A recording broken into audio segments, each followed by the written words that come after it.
Hey guys, it's Haz. Just gonna do hopefully what will be a relatively short video on my recent knife purchases. This is what I was referring to on our forum about my last minute purchase. It's the Gerber Prodigy. So, quick backstory: looking for this online, I found it price ranges between $85 and $105, which is out of my budget for knives. So I thought 2 nights ago, as of this video, swing by my local Walmart and just see what they have in their hunting and camping section.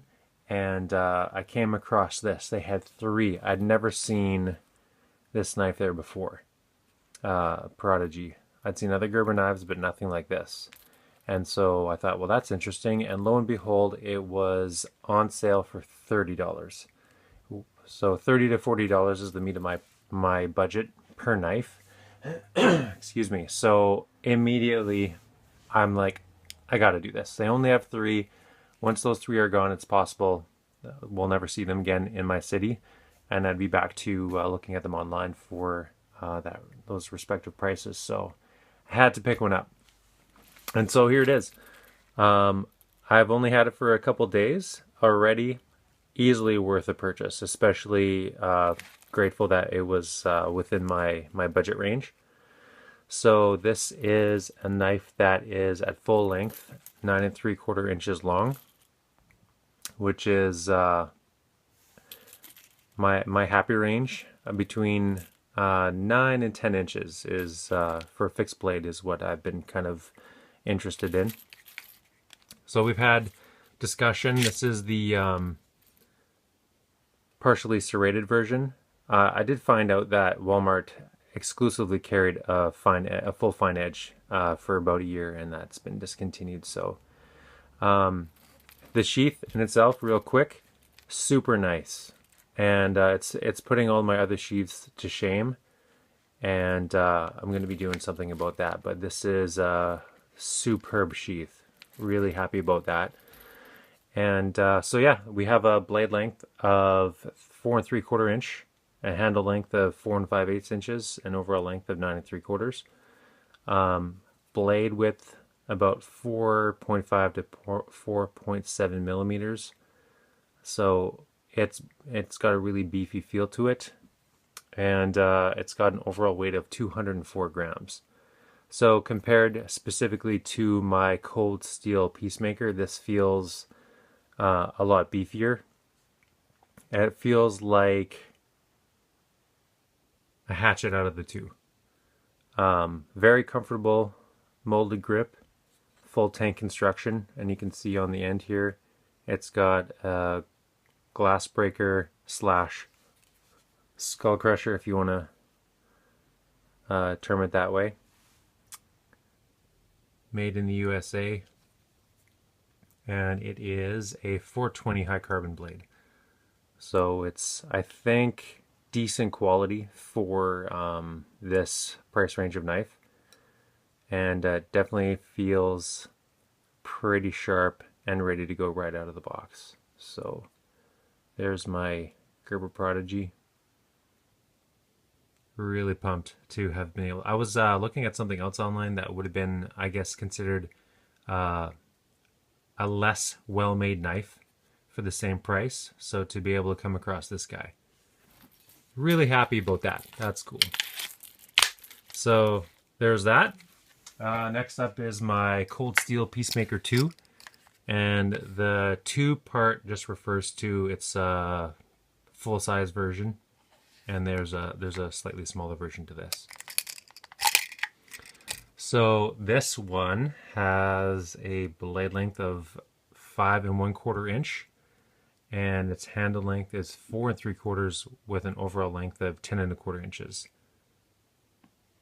This is 153 grams in weight, so about 51 grams lighter than the Prodigy. 3 mm wide blade, and it is, if you can see that, full focus,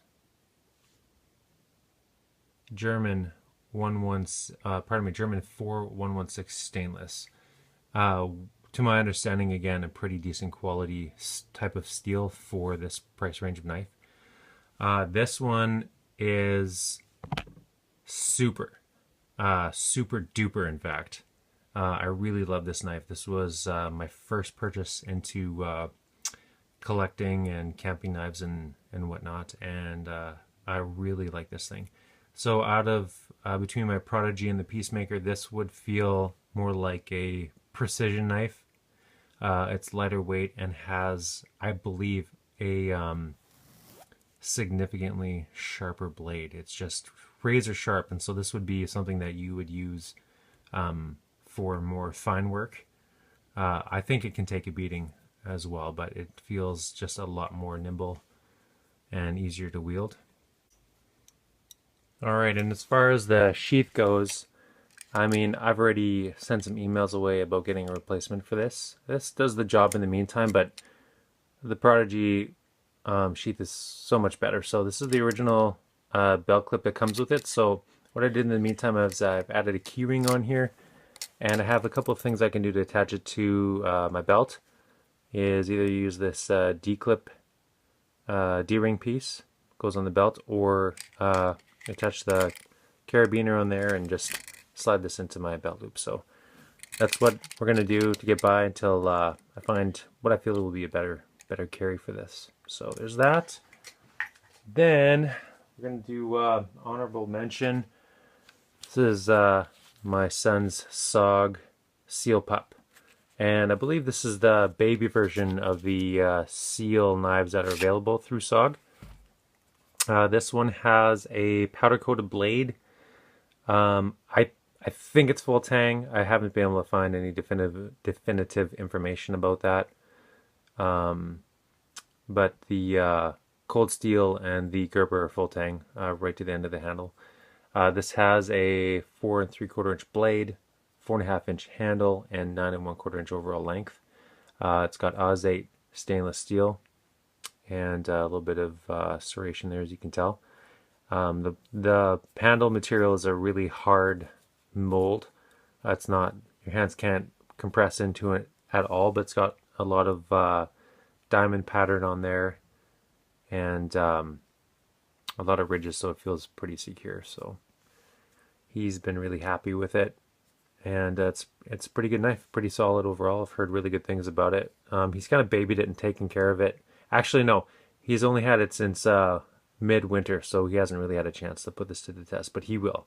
He'll get this dirty, so that'll be perfect. That's what it's for. And so there you go, guys. This is kind of like our family of knives thus far, and been really impressed and just again amazed about what's available out there within this price range and the quality of knife that you can pick up. And here's the Smith & Wesson 20-year-old guy that I've had for some time, and it's dirty and beaten up and needs sharpening, but it's been put to use. So that's it. Thanks, guys.